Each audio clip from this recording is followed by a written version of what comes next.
Assalamualaikum warahmatullahi wabarakatuh. Apa kabar anak soleh dan soleha? Hari ini kita akan belajar pendidikan agama Islam dan budi pekerti pada kelas 3 semester 2 tahun ajaran 2021-2022 dengan materi iman kepada kitab-kitab Allah. Sebelum kita belajar, marilah kita bersama-sama membaca doa sebelum belajar. Bismillahirrahmanirrahim. Rabbi zidni ilman warzuqni fahma. Artinya, ya Allah, tambahkanlah aku ilmu dan berilah aku rizki akan pemahaman. Adapun tujuan pembelajaran, yang pertama menjelaskan iman kepada kitab-kitab Allah Subhanahu wa taala dengan benar. Yang kedua, mengidentifikasi iman kepada kitab-kitab Allah Subhanahu wa taala dengan benar.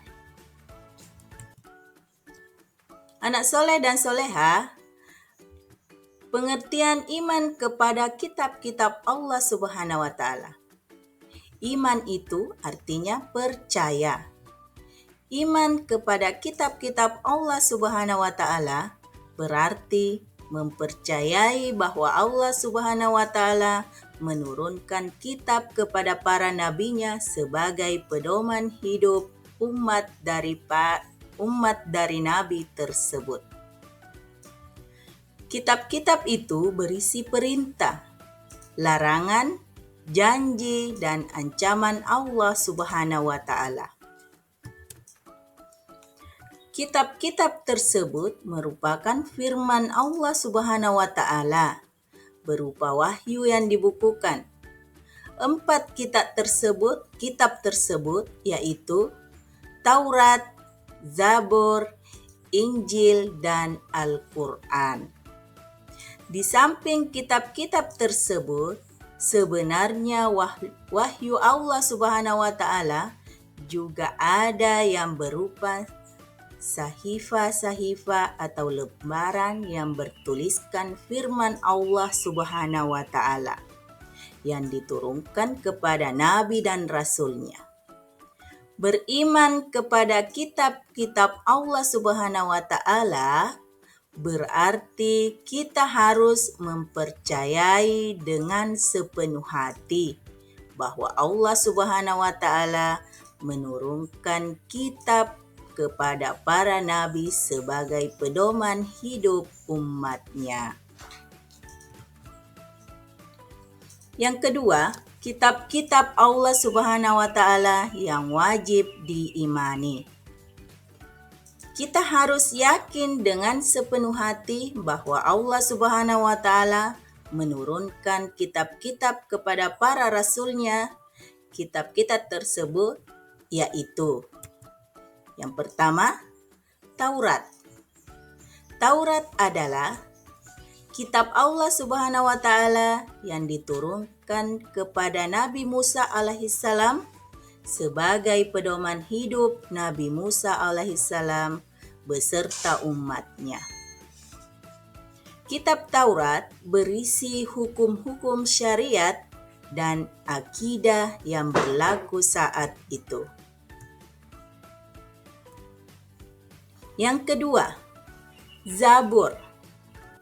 Zabur adalah kitab Allah Subhanahu wa taala yang diturunkan kepada Nabi Daud alaihissalam beserta umatnya.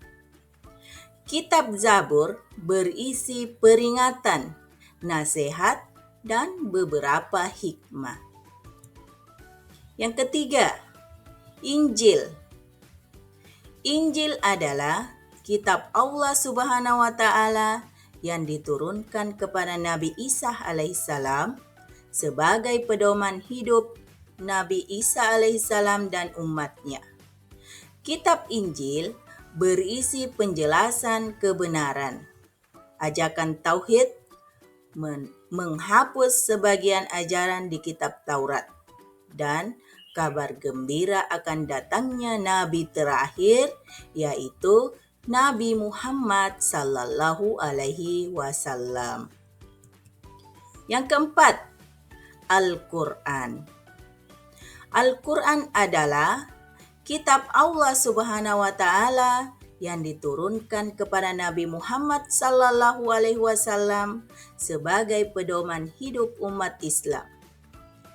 Al-Quran merupakan kitab terakhir yang diturunkan Allah Subhanahu wa Ta'ala untuk menghapus kitab-kitab terdahulu beserta ajarannya. Ajaran yang terkandung dalam Al-Quran berlaku sampai hari kiamat. Al-Quran akan dijaga oleh Allah Subhanahu wa Ta'ala sepanjang masa, tidak akan ada yang dapat mengubahnya. Al-Quran merupakan mukjizat Nabi Muhammad Sallallahu Alaihi Wasallam yang terbesar dan terhebat. Membacanya saja sudah berpahala yang dihitung per huruf. Apalagi mempelajari dan mengamalkannya, tentu pahalanya berlipat ganda.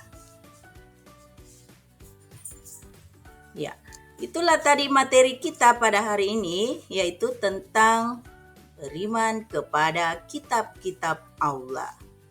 Sebelum kita mengakhiri pelajaran ini, marilah kita bersama-sama membaca hamdalah.